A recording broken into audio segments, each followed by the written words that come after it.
Last time he damaged, I think, so Kalangot consecutive voting share. Lok Sabha election. Last assembly election.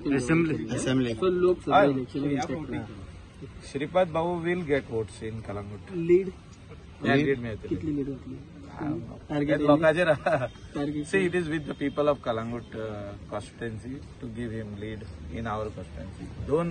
Don't among the lead मेवंक ना आमचे constituency. Let us be very frank on that. पण ह्या पावटी ताका lead मेवतली काम केला तेणे. Coastal बेल्टाक आमचे 200 crores मोडला तेणे. जे सेंटराचे जे पैसे येयले तो MP असताना येयले तो आमच्या वांगडा येयल्लो जेन्ना आमी पैसे हाडपाक गेले. फायनान्स मिनिस्ट्रीन गेले, आमी युनियन मिनिस्टरा कडेन गेले फॉर कल्चर एंड ट्युरिझम. तो तेन्ना नासलो, दुसरो आसलो. तेन्ना आमी तो आमच्या वांगडा अकंपनी केले तेणे. So he moved with the file and he got us the sanction also when we went to finance ministry also. He accompanied us to see that we get the funds for Goa. 200 crores he brought for the state, and it was used even in Kolwa.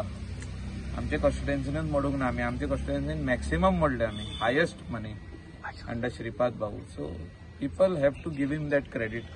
So he also said that this is my last election, and in this last election I think he will create a record of getting more than 1,25,000 margin. म्हणजे जे margin असतले दुसरे candidate 1,25,000 असू शकता.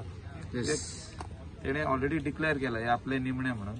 आणि ह्या पावटी आपल्याक तुम्ही मत घाला. आपण गोंया खातीर कितें जाय करपाक जाय सेंटराक ते करून दितलो.